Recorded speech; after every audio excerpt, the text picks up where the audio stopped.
hakudaalin jeedaal hakudaalin jeedaal soo dhawaada channelkeena Jeedaal Media saad hore ugu barateen waraysiyo iyo warar inaan idin soo gudbino maanta way ka duwan tahay barnaamijka waxaan soo fadhiisalkaa inaan macnaha aan falanqeeyo وما صدق هرتو وكيس مهم وايو كيس كاسو wuxuu ka duwan yahay kiisaskii dhacay ama dhibaatooyinkii hay'adda iyo xubnaha hada lafdabarka waa hay'adda soo gaaray waxa waraysi bixiyay taliyay hore Enisa Yaasin Faray oo ka hadlay inta uu soo joogay waxyaabaha macnaha hay'addaasi qabatay iyo waxyaabaha hay'adda ka qaldamay iyo hay'addu say u shaqeynaysa habsami socodkeedii iyo hay'adda shaqadeedii bal daawaday waxa la yaab leh waraysiga maxaa kalifay inuu bixiyo Yaasin Faray markii xilka laga qaaday maxaana ku kalifay inuu ka hadlo waxyaabo badan hadaba waraysigan kaga bogan doona bal nala daawo waraysigan sida uu dhacay oo uu qaaday wariye Xasan Cadde aad baa ma sidii soo dhawaad walaalayaal nala daawo hay'adda Nisa maxay ahayd waa marka waxaan kaga mahadcelinaynaa in uu fursadna siiyo oo noo ogolaado Yaasin ku soo dhawo telefishinka SMS TV waxaan rabaa inaan ku weydiiyo hay'adda Nisa wax badan baad ka shaqeynaysaa hay'adda Nisa dadku hadda waxay u arkaan hay'ad aan ku shaqeynaynin qaabkii dadka Soomaaliyeed ay macnaha rabeen marka qaabka marka hay'adda Nisa ay ku shaqeyso ayaan rabnaa bal inaad nooga sheekayso wax yar وما صدق walaalkay Xasan Cadde iyo bahda MSS oo leeyahay soo dhawaada aadan ugu faraxsanahay naftigeyga maadaama in muddo aanan ka soo muuqan saxaafadda sababa jira awgood waxaan rabaa inaan hay'adda waxaa tiri waxaa la soo xasuusanaa hay'addii nabad sugidda hay'addii nabad sugidda waa hay'ad lafdhabar u ah dowladnimada waa hay'ad mas'uuliyad gaar ah ay ka saaran tahay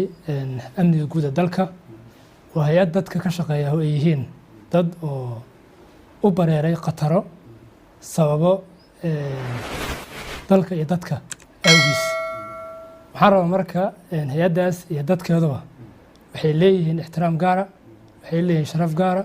waxay leeyihiin mudnaan gaara waxayna heli doonaan maalinteeda sababtoo hay'addaas waa hay'ad albaabka laga soo galo waddanka waay sababta marka hay'adda nabad sugidda waxyaabo xun ay ka shaqeysaa loo leeyahay waxaa waaye saluug la saluugayo dowladnimada maana micnaheedu maahan hay'addu inay xun tahay maahan hay'addu inay ka shaqeyso wax aan dano ugu jirin dalka iyo dadka maahan in dadka lagu dhibaateeyo waxaan rabaa inaanu maadaama hay'addan aan waqtigeyga ugu badan aan ka soo shaqeeyey inaan ummadda Soomaaliyeed aan la wadaago in hay'addaas ay tahay hay'ad ahmiyad gaar ah u leh dowladnimada iyo dalka iyo dadka Soomaaliyeedba sababa jira awgood iyo kala ardoonaanshaha waa laga yaabaa in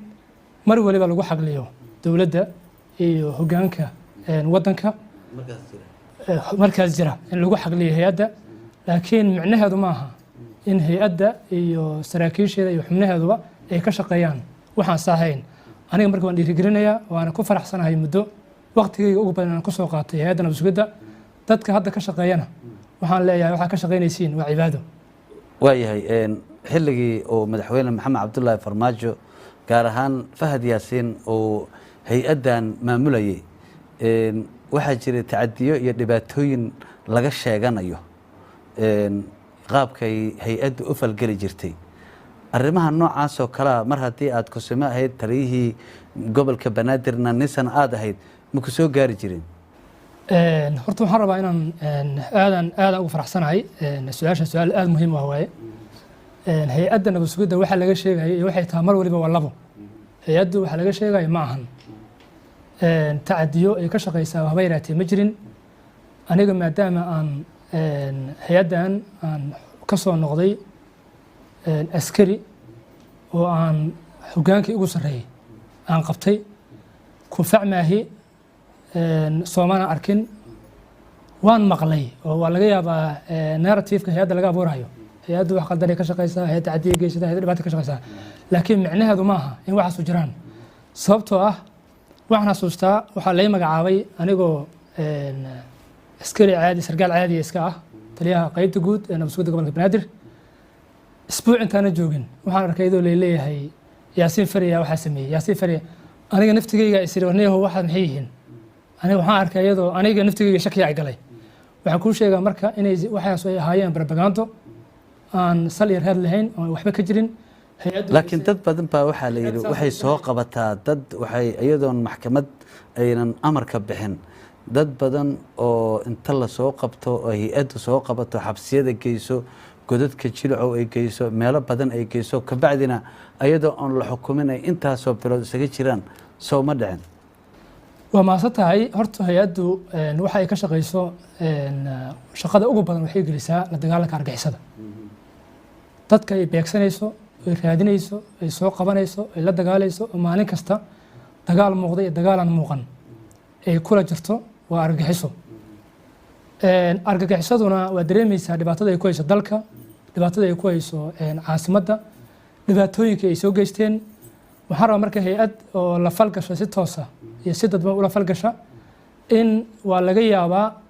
dadka la soo qabanayo oo tuhunka lagu soo qabanayo ilaa dadna waa la soo qabtaa oo xabsiya maraan kadibna ama dembiya lagu helo ama waa lagu waaya argaxiso waxaa loo gudbiyaa maxkamad. dadna waa dad dagaal toosa lagu soo qabta. waxa marka dadka argagixisada ah ee maalin walba hay-addu ay baacsanayso ay soo qabanayso waxaan ahayn oo hay-addu ay ka shaqayso waqtiyadii ugu dambeeyay haba ahaatee 3 sano ugu dambeysana hay-addu kamaysan shaqaynin wax ka baxsan marka laga reebo amniga qaranka, marka laga reebo amniga caasimadda. waxay la falgaraysay oo ka shaqaynaysay oo baacsanaysay argagixiso oo kaliya. waa gartay laakiin dad kale oo waxaa jiray aan argagixiso iyo ama al-shabaab mid rabtaba dhehe aan la shaqaynaynin oo waxaa jiray idaacadahan aad ka maqashay oo sheeganaya in tacadiyo loo geystay looguna geystay magaca NISA. marka arrimaha noocaas oo kale ah miyaynu ku soo gaarin? horta NISA magaca al-shabaab ama ugus iyo guud ahaan al-qaacido waa dareemi kartaa bulsho dhan cadow aan muuqanay ku dhex jiro in laga soo saarana hay-addu ay xil saaran tahay. waa laga yaabaa dad lagu qaldamay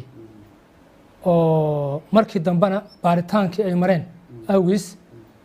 dembi lagu waayey la iska sii daayey iyo dad lagu helay ama markhaatiyaale ama qiraale oo maxkamadda tegay. wax ka baxsan oo hay-adda nabad sugidda ay ka shaqaysay ama dhibaato hay-adduna al-shabaab in dhibaato u geysato waa shaqadeeda. marka hay-addu maxay al-qaacida ama argagixisa ay dhibaato ugu geysatay aniga cid dhihi karta inay jirto. waa gartay laakiin qaab siyaasadeed baa waxaa la leeyahay waxaa hay-adda u adeegsan jiray dowladdii madaxweyne maxamed cabdullaahi farmaajo gaar ahaan xilkii Fahad Yaasiin kaba soo qaadoo kale duulaankii lagu qaaday cabdiraxmaan cabdishakuur oo kale duulaankii lagu qaaday meelo badan oo kale dhammaantood marka la fiiriyo argagixiso ma ahayn. marka arrimaha noocaas oo kale soo ma jirin. waa maasantahay horta aniga arrimaha hadda ka hadlaysa arrimaha aniga iga horreeyo waayo waxaan ka hadli karaa waxaan soo joogay ama aniga mas-uulka ka ahaa. marka weerarkii cabdiraxmaan cabdishakuur iyo hay-adda waxaad geysatay aniga waxaan soo joogay oo aniga aan qayb ka ahaa ma ahayn. waxaan aniga mas-uul ka ahayna ma ahayn. ma kula saxsanayeen mise kula qaldanayeen marka? taa kama hadli karo. wariye xasan cadde su-aalaha uu weydiinayo taliyuhu marka uu taliyahay weli shaqada uu ku jiraa oo maahan taliyo oo retirement oo noqday oo buug ka qoray maaha. wariye xasan cadde wuxuu u wareysanayaa si yaroo ka baxsan sida ciidanka loo wareysto. wuxuu u wareysanayaa si nin shacab oo kale u wareysanayaa. su-aashuu weydiiyey taliyu wuxuu ka hadli karayaa un waxa markaa taagan isagu u joogay kama hadli karayo wax oo tegey oo micnaha ah wax oo isagoo aanu joogin shaqaduunu ku jirin uu ka hadlo maaha. waxa taagan markaasi isagu xilka haye dhacay ayuu ka jawaabi karaa. marka bal aan sii wadno waraysiga. oo sababtoo hay-addan hay-ad waxaa waaye u xil saaran hay-ad sirdoon waayo inaad marka waxaasu in laga hadlana waxaadan adigu xoogaal ka ahayn ama aadan u joogin inaad ka hadasho munaasab maaha. marka waxaan is leeyahay munaasab ugu maahan wax iga horreeyey ama waxaana goobjoog u ahayn ama waxaana mas-uul ka ahayn inaan ka hadlo. waxaan is leeyahay waa laga fiican yahay. weli lama arag hay-adda nabad sugidda kees dhacay oo baaritaan inta ku samaysay ay baaritaankeedii lagu guulaysto lama arkin. adigu ma naxasuusin kartaa keysas dhacay oo tiri waa baaraysaa hay-addu oo lagu guulaystay soo saarta ma naxasuusin kartaa? waa maase tahay horta waa aragtida qaldan ee la aaminsan yahay waa taas. horta hay-addanu marka laga hadlaayo ka hortagga khatarada cadowga wax aysan ku guulaysan waa yaryihiin. sidaan kuu sheegana hay-addu waxay waqtiga ugu badan ay gelisaa khatarada uga imaanaya dalka iyo dadka argixisada. waxaan aaminsanahay kaysaska la xiriira argixisada waxaan dhihi karaa intii aan usoo joogay ama aan mas-uulka ka ahaa kiis aysan ku guulaysan haba yaraatee ma jiriyo. kiiskii cabdiraxmaan yariisow adigu soo gudoomiyaha gobolka banaadir soo maadan haysan? maya maana joogin gobolka. ma kaa horreeyey? waa wax iga horreeya waay. waa yahay kiiska ikraan tahliil adigu ma joogta? waa joog yes. waa yahay inta badan waxyaabaha dadka ku soo dhacaya oo weliba mari maxkamad ay ama garyaqaankood inta badan sheega oo lagu eedeeyo waxaa ka mid a ama niise lagu eedeeyo kiiskii ikraan tahliil. bal waxaad nooga warantaa kiiskii ikraan tahliil soo u dhacay? waa maase tahay horta waa kiiskaas kiis muhiim waayo. kiiskaasu wuxuu ka duwan yahay kiisaskii dhacay ama dhibaatooyinkii hay-adda iyo xubnaheeda lafdhabarka waa hay-adda soo gaaray. wuxuu uga duwanaa wuxuu dhacay xilli xasaasiya oo dalku uu ku jiro marxalad aad u adag. taasaa kaliftay inuu kiiskaanu inuu saameyn badan inuu yeesho. ma aaminsani kama duwano wiilasha iyo gabdhaha Soomaaliyeed ee waxbartay iyagoo nool oo caafimaad qaba lixaadkooda uu taam yahay u bareeray inay naftooda iyo maalkooda inay u huraan dalka dadka Soomaaliyeed. markaan gudaha kale marka kiiskaasu aniga xilligaas waxaan madax ka ahaa qaybta guud ee nabad gobolka banaadir. gabadha ikraan tahliilna waxay ahayd gabar micno badan ugu fadhiday hay-adda nabad sugidda saameyn badanna ku lahayd hay-adda. aniga marka waxaan iga soo gaartay maadaama annaga waxaan ku mashquulsanayn xorriyadihii dalka 26 juun iyo 1 julaay. waxaan rabaa marka kiiskaasu wuxuu aniga iga soo gaaray maadaama aan madax ka ahaa gobolka in 28 bisha la waayey ikraan. kadibna maadaama anigu aan gobolka joogay taliya hay-addana oo waddanka ka maqnaa in aniga la xil saaray inaan kiiskaas inaan baaritaan maadaama hay-addu ay leedahay xarumo baariseed in gal la furo oo baaritaan la sameeyo. baaritaan badan aan sameynay, xiriiro badan aan sameynay dadkii aan asxaabta noo ahaa iyo guud ahaan hay-adda iyo laamaha kale dowladda iyo guud ahaan dowladnimada oo dhanba shaqooyin badan aan ka qabanay. kadibna waxaa laga furay galbaariseedkiisii oo dhammaystiran waxaanu la wadaagay madaxdii hay-adda xilligaas joogtay markii uu dalka kusoo laabtay taliya hay-adda. kadibna kiiskan waa la siyaasadeeyey oo la socotaan wadiiqooyinka uu maray. waxaanu ka shaqeynaa marka in maxkamadda ciidamadu inay iyadu ay soo farageliso oo ay nagala shaqeyso maadaama annagu aan accesskii iyo aqoontii iyo wadiiqooyinka loo mari karo annagu aan hayno. guddi baariseed oo maxkamadda ciidamada iyo hay-adda ayaa waxay isla baareen kiiskaas asigoo dhammaystiran oo wax allaale wixii la sheegayey oo documentary maxkamadda ciidamada way yaalaan, hay-adda nabad sugidana way yaalaan. wuxuu marka ka duwan yahay kiisaskii kale waa kiis gal leh oo laga garan karo lagana arki karo intii wado oo soo maray. marka micnaheeda ma dhammaystiri karo. waayo yaa dilay marka gabadha yaa dilay? xogta anagaan hayno waxaan ku shaqeynayna waa xogta aan hayno waxaa dilay argixisada oo u sababeynayo dagaalkii iyo wadiiqooyinkii naga dhexeeyey dowladda gaar ahaan hay-adda amniga gaar ahaan hay-adda nabad sugidda iyo argixisada. waxaa jira dagaal muuqda iyo dagaal aan muuqan oo naga dhexeeya. marka gabadhaas xogta aan hayno waa inay afduubeen kadibna ay dileen xogta aan hayna annaga sidaas aan sheegayso lana wadaagnay madaxda dowladda. gabadha waxaa la leeyahay meesha ay deganeed waa meel nabad sugidda oo aysan al-shabaab iyo tiimkooda soo geli karin ayaa la yidhi, ma fahamtay? marka ayna adag tahay xitaa in laga soo gudbo. xaruntana waxaa la yidhi iyadoo sii gelaysa waa la arkay. marka ma halkaasaa shabaab imaan kartaa oo kala bixi kartaa gabadha? waa maasanta horta waxaa la leeyahay ama la sheegayay ama la maqlayay horta waxaa runkaa gabadha ay maqan taha, inta kale oo been. annagu horta wax waliba waxaanu samaynay baaritaan, laakiin meeshay martay iyo meel ay laga watay annaga oo aan ognahay ama aan ogeyn haba yaraatee ma jirto. waa sax soonka hay-adda ay deganeed gudaheeda, laakiin waxaan gabadhan 26 Juun ayaa u dambeysay waxaana la tabay oo baaritaan la sameeyey oo laysku wareeray oo muddo la shaqaynayay. annagu siyaasadeynta iyo bannaanka waxa ka socda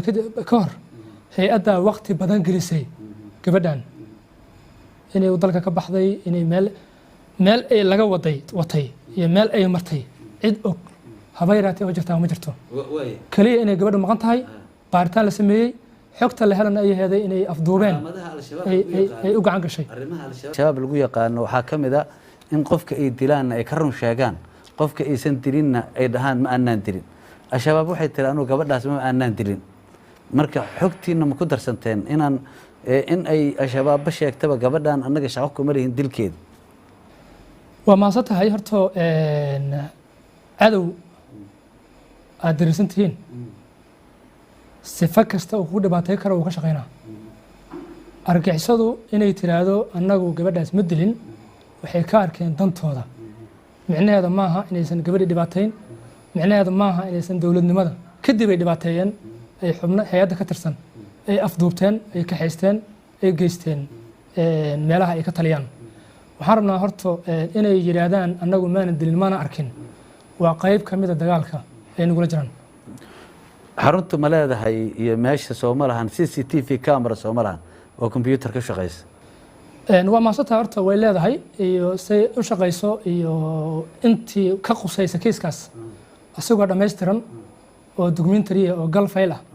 ayuu wuxuu yaalaa ciddii rabto inay ogaato maxkamadda ciidamada gacanta ku hayso oo maxkamadda ciidamada qalabka sida taliyaha cusubna uu hayaa. marka faahfaahin inaan ka bixiyo mar rabo meeshaasaa lagala xiriiri karaa. hooyadii dhashay iyo aabbihii dhalay iyo ehelkoodu waa kuwa idaacadaha ka ooyinayay, idaacadaha ka qaylinayay. cid la hadashay oon maxaa diiday in lala hadlo la qanciyo waalidkii iyo ehelka? waa maasan tahay horta waalidka iyo ehelku dadka way ka duwan yihiin, waayo waa waalid iyo ehel xanuun gaara ayay qabaan oo ummadda Soomaaliyeed ay dareemi karaan. waxaan rabaa horta aniga ka yaasiin ahaan xiriir waa la sameeyey bilowga kiiskan ilaa gabadha nolosheeda iyadoo joogto ayaan xiriir fiican aan lahayn, hooyada iyo waalidka xiriir aan lahayn. in ay maqan tahaba waxay naga soo gaartaa annaga waalidka ma in annagu maanan ogeyn oo annagu ulku baarlamaan ahayn. in la laayahay meesha inooga timiday waa ehelka, meeshaasaan aan shaqada hawsha ka bilownay. annagana waa la xiriirnay intii aan hawshaan aan wadnana tilaab kasta ee nagu soo kororto iyo wax waliba oo nagu soo baxo waan la wadaagaynay ehelada, balse hadalkooda iyo tiiraanyadooda iyo lama qiimi karo, waayo waa waalid oo ii sheegeen laguma qiimi karo inay xun yihiin inaysan yihiin. waxaa lagu qiimi karaa kaliya inay yihiin waalid iyo walaal xanuun badan dareemayo. arrintaasuna arrin ugubahay ahaaday oo wax hore u dhacay xataa maysan ahayn. marka waxaan leenahay xanuunkaas wuuna soo wada qabtay,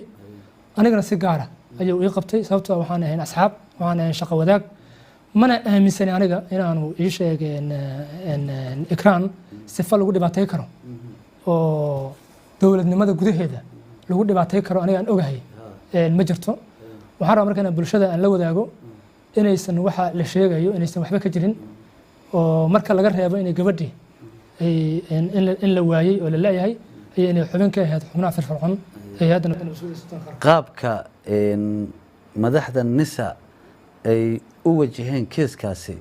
macal Fahad iyo adigoo markaasi macnaha ragga lagu eedeynay ahaayeen marka aad eegto iyo qaabka uga falceliyeen oo sidii la rabay ma uga falceliseen macnaha hooyada iyo aabbaha waxa ku filayd iyo kaliya inaad tiraahdaan oo ku qancisaan gabadha meydkeedii xataa in muxuu ah iyo meeshii laga qabtay iyo inaad ku qancisaan arrimaha noocaas oo kala soo waajib in saaran ma ahayn صح laakiin horta wadiiqo kasta ee aan u marnay kiiskan waanu la wadaagnay ehlada sidaan ula wadaagayno madaxda qaranka ayagu waxay leeyihiin lama wadaagin ayagu waxay leeyihiin cid nabad sugidda ka tirsan oo gabadha markii la waayey na soo wacday ama aan la hadal horta waxaan rabaa kiisku xilliga uu siyaasadda aaday oo buuqa iyo sawaxanka u galay waxaan nagula jirtay oo ka qayb ka ahayd shaqadaas maxkamadda ciidamada qalabka sida marka waa dareemi kartaa kiis guddi heer maxkamadeeda kiis ay qabanayaan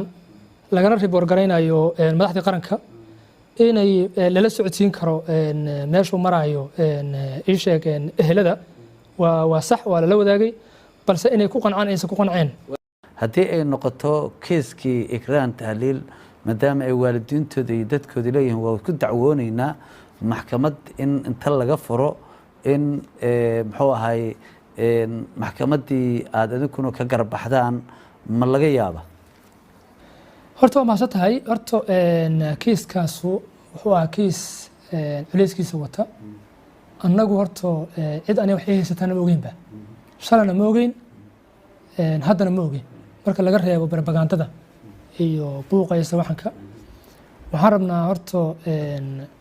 waxaa laga shaqaynayo haddaanan la fahansanayn dhibaatada ay leedahay anigu waxaan aaminsanahay waxaan ka shaqaynaya waa aqaanaa dhibaato aniga aan geystay ama dad aniga ilamida ay geysteen oon ogaya haba yaraatee ma jirto waxaan markaan isleeyahay kiiskaas wuxuu ahaa kiis dad si qaldan loo adeegsanayo oo la adeegsanayo maahina kiis qof dhibaatada gabadha u geysatay hadday jirto annaga naftigeena shalana diyaar u ahayn inaanu ii sheegeen inaanu ka hortagno welina annaga yaa diyaar u ah waxaan rabaa marka waa ogeeday in shalay hebelaa dilay hebelaa yeelay meelaysu jirin markii laga shaqeeyey kadib in ay maxkamaddu ciidamadu baaritaan ay samaysay hadday tahay xubnihii laga dacwoonayay hadday tahay hay-addii waxay soo saartay statementii iyo qoladan hadda joogtay ma u malaynaya inay ka furi karto kiiska waa mahadsan tahay horta qofku madaxda hadda joogta ayagay u taallaa sidii ay u wajahaan hawl annaga noo taallo aniga waxaan aaminsanahay sidii ay ku habbooneed shaqadii habbooneed inaan ka qabto kiiskaas micnaheeda ma ahan aniga inaan dhibaato geystay ama in aniga dacwo laga qabo aniga waxaan aaminsanahay qof mas-uuliyad haya mas-uuliyaddii uu hayay ina ii sheeg dhibaato loo geystay ayaan ahaa maana qof asagu dhibaato geystay iskumaanay arkayn qof hadda dhibaato geysato aan ogahay oo haba yaraatay jirtaana ma jirto waxaan isleeyahay marka cid alaalay ciddii kiiskaas ama caddayn hayso ama xog xoojinayso inay cadaalad inay hesho haysa wuxuu ka furan yahay kiiskaasu feelkiisu dhammaystiran maxkamadda ciidamada qalabka sida wayna furan tahay waaya aan ka gudbaynaa waxaan rabaa adigoo aad kooga mahad celinayo fursaddan aadna siisay ciidamada Eritrea loo qaaday maxaad ka og tahay ciidamada Eritrea loo qaaday waa ciidan Soomaaliyeed waa ciidan loogu talagalay inay dalka iyo dadka difaaciisa inay qayb ka qaataan wuxuuna ahaa fayl gooniya oo fayl ama hay'ad gaara ama ciidan gaar ay gacanta ku hayaan ma ahayn waa fayl special oo ahaa sidii uu special u ahaa aan loogu wareejiyey madaxda tirada ciidamada Eritrea aaday ma noo sheegi kartaa inaan kuu sheego muhiim maahan waa madaxweynihii horaa sheegaba oo si babliga ula wadaagay ugu wareejiyey iyagoo dhammaystiran madaxweynaha jamhuuriyadda marka muhiim maahan in kaamka Nuur Shirbo maadaama dadka laga qaadayay lagu qorayay lagu feelgareynayay nabad sugidana ay taa shaqo ku lahayd soo ma ogaan kartaan tirada ilaa dad baa dhintay dad baa indhabeelay dad baa dhaawacmay ayaa la leeyahay horta inaan micnaheeda inaan ogeyn maaha inaanu dadka la wadaagno inaanu sheegno tiradooda aan muhiim ahayn sababtoo ah waa fayl gooniya saan kuu sheegaba sidii uu gooni u ahaa ayuu dowladda hadda jirta iyo hoggaankeeda cusub uu gooni ugu yahay ma loo tiro dhimata soo ma jirto maya wax dhintay oo aan ognahay haba yaraatee ma jirto haye toddoba la leeyahay isku meelay ku dhinteen qaaraa ku in la beelay qaar ayagoo soo socda macnaha bahalla cuneen waxaasoo dhan hay-adda nisa kama warqabin miya horta waxaan kuu sheegaa ciidan annagu waa soo marnay tababaraan soo marnay ciidan tababarka wax ku waxyeelooba mahane horta wax kale ma jiraan wax tababarka mid iyo labo tababarka wax ku soo gaareen wax dhici kara waay laakiin waxyaabaha aan maqlaynay oo baraha bulshada ayaan waxay yihiin waxaan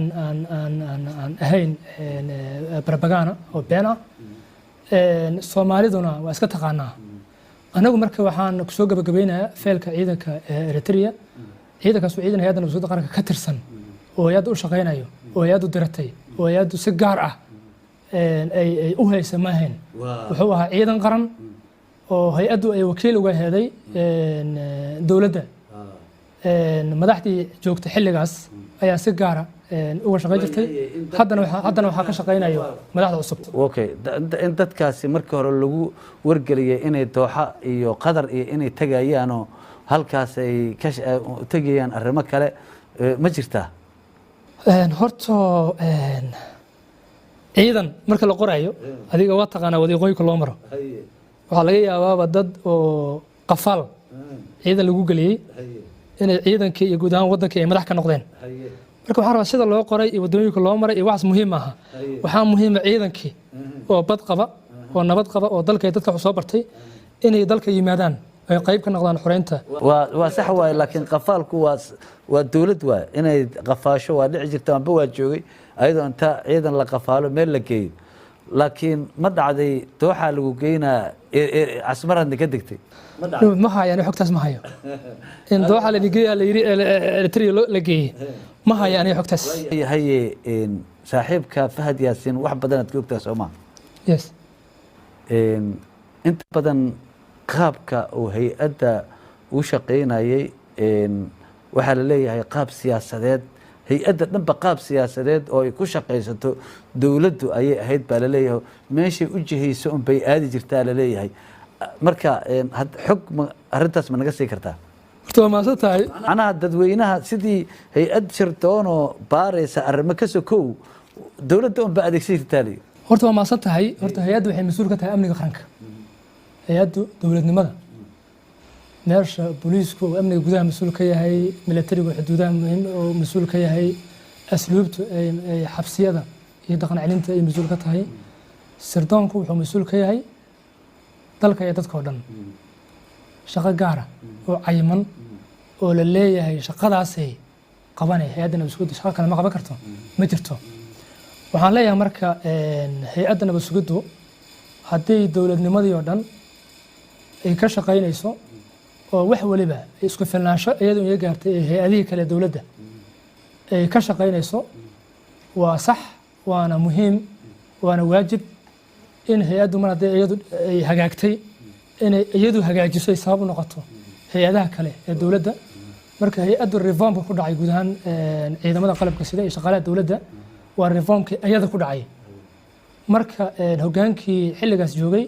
wuxuu ka shaqeeyay hay-addan inay noqoto hay-ad sirdoon hay-ad iyaduna dhisanta hay-adihii kalena dhista waxa marka lagu colaadinayo waxay ahaaday capacity-ga intaa la eg waayahay intiinii ka shaqaynaysay xildhibaano ayaa wada noqoteen oo nabad sugidda adigoo Yaasiin Fareya Cornel Yaasiin Fareya ninka la yiraahdo kulane rag badan ayaa noqdayba marka waxaa la leeyahay waxay ku carareen in macnaha maadaama dowlad cusub hadday dhalato ay dhici karto in kiisas badan loo soo taago xasaanad bay u raadsadeen baa la yidhi arrintan noocaasa maxaa ka leedahay waa mahadsan tahay horta waxyaabaha la leeyahay kamid taha ana waxaa jira kamid maaha horta aniga anaa iska hadli kara waa sax waa dad saraakiil oo fara badan intaa sheegay maana ka badan oo xildhibaan noqdo way jiraan laakiin micnaheedu maaha inay hay-addii shaqadii ay haayeen inay u cararayaan maahine qofku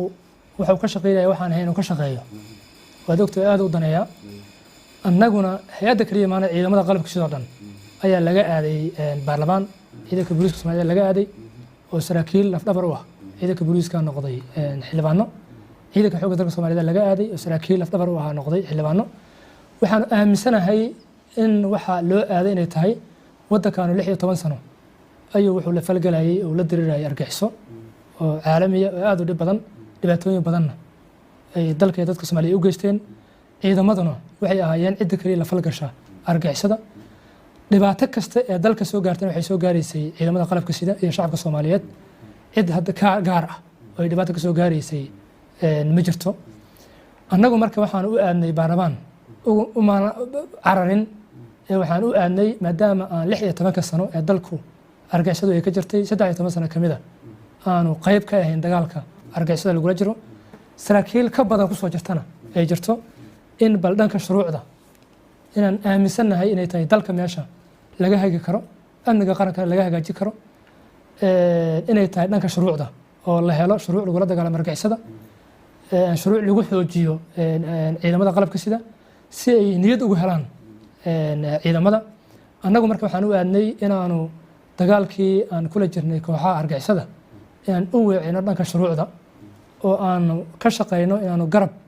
iyo gaashaan iyo wehel aan ugu noqono ciidamada qalabka sida iyo guud ahaan dowladnimadaba iyo shacabka Soomaaliyeed wax aad is leedahay intii aad ku jirtay ku shaqeynaysay magaca hay'adda nabad sugidda wax aad maanta is leedahay waad ka qoobameyn kartaa ama aad is leedahay ama si khalad ah kaaga dhaceen ama si kas ah kaaga dhaceen oo aad maanta dadka la wadaagayso ma jiraan وما صدتها يرت آدم هي متسويش هس ويقوم هي مصدتها سؤالها كلا أنا قررت وحنا هاي شخصي كل شيء بربر كوسا بربارة بربر عن قريب كنا نقول جيس على هذا سكاية أما أردي ميديو أما إيش يكوعيه دتك ورلادي تجعله معي فرصنا ما نسوهل أنا قول آدو ير أيان قو عن صدي وأدريمي كرت دادا أنجرو يجو دادي أن يحلق أن كسر جل عيدا ماذا مركز كله بسطة وحنا جو عن صدي إن أنا ضل كيدتك وأديجيو وديجيجا يدعان كيجا يوقت يكون بحنا يو إن أنا أما كم جارو أما أنا كودنتو أما أنا كود عوامو مرة هران جو عن صدي وحنا مركا إن أنا أشياء ومت الصوماليات إن يسنجرين شعب الصوماليات نفط هذا مال كذا ogaalkayga iyo go'aankayga iyo amarkayga iyo gacantayda inaysan qof Soomaali aysan waxba uga halaabin naftiisana aysan wax u geysan maalkiisana aysan wax u geysan waxa la sheegayana waa maqlayseen oo anigu qofka dadka loo sheegayo ama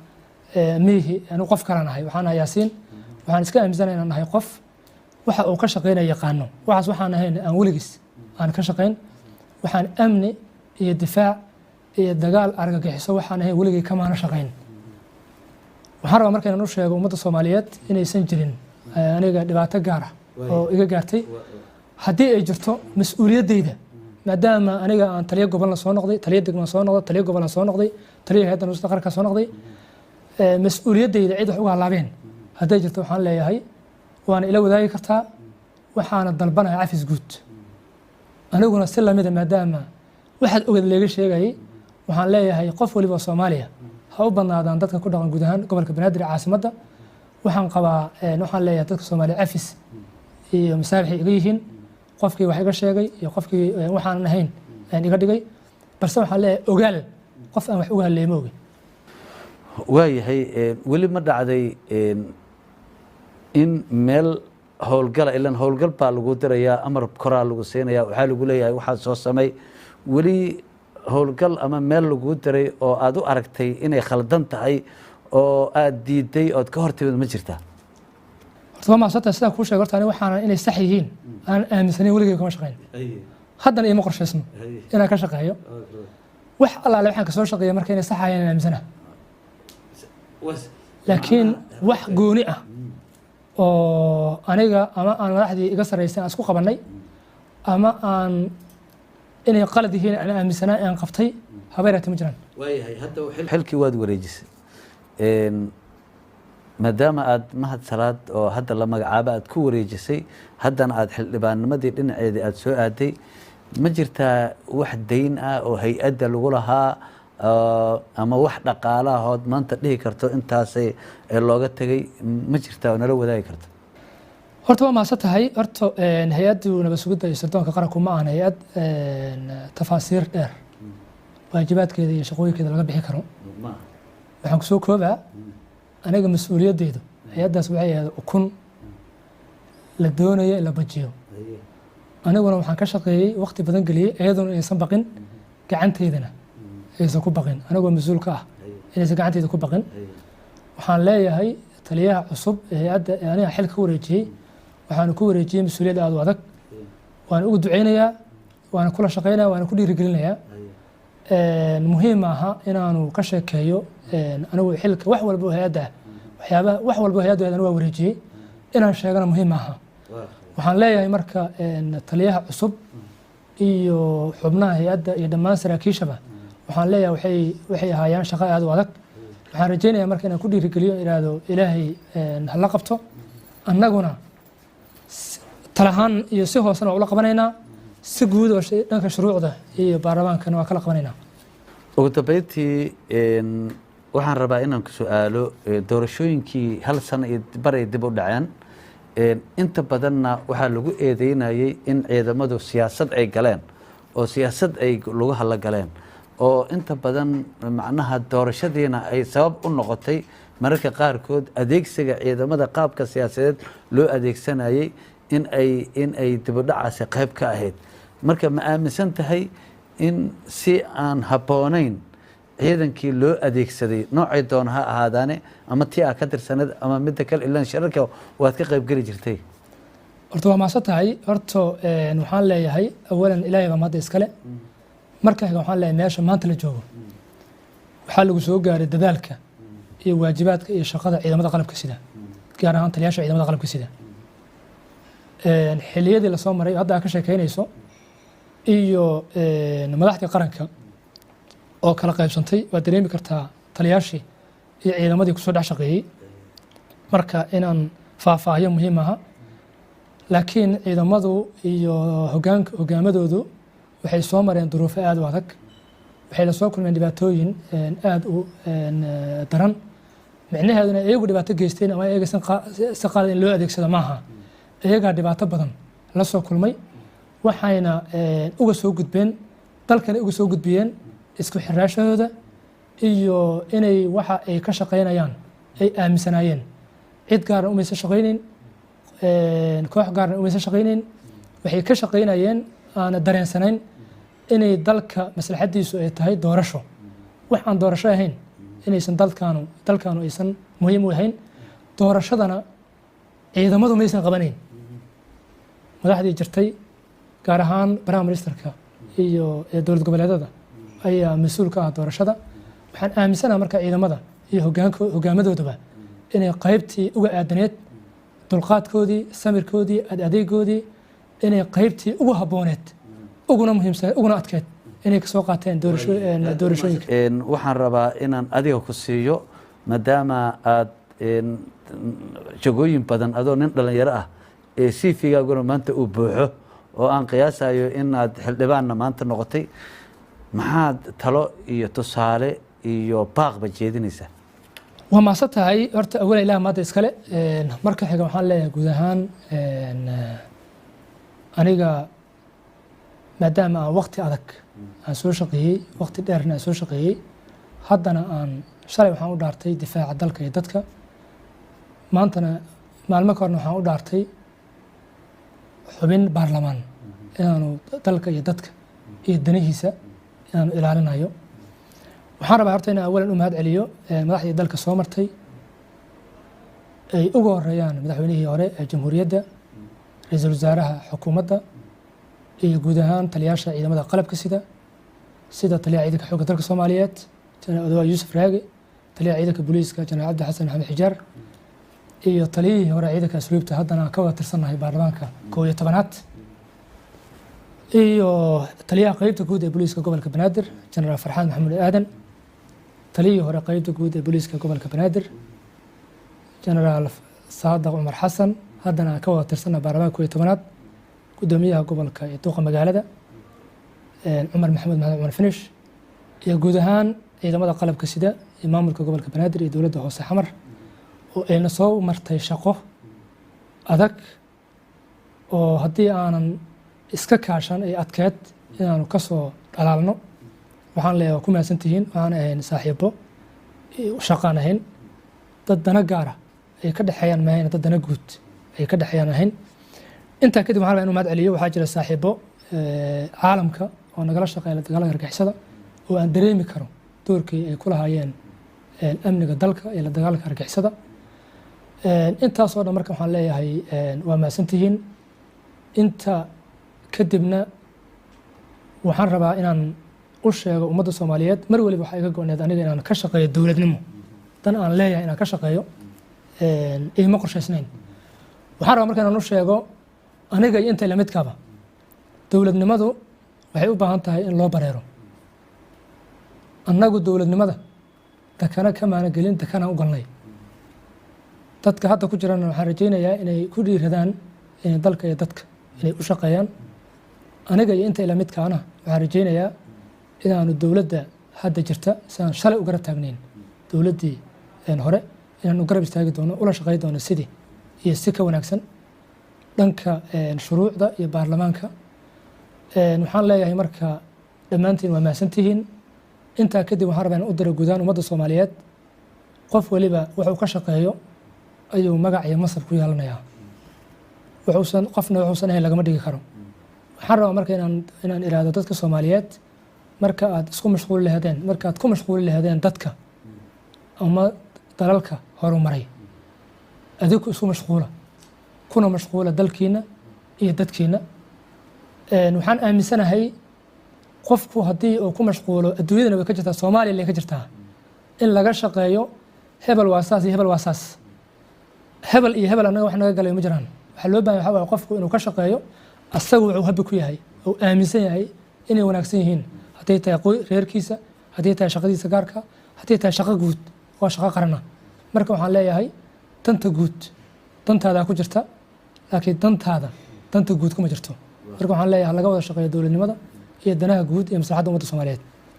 aad baad u mahadsan tahay waxaan aad ugu mahad celinayaa Colonel Xildhibaan Yaasiin Cabdullaahi Maxamuud Yaasiin Farey oo runtii wareysigan khaaska ah siiyey telefishinka SMS TV waa kaaga mahad celinayaa 100% waxaan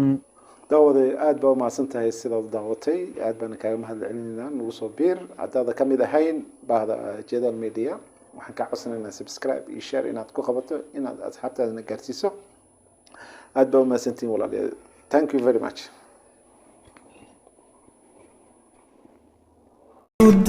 Hakudalin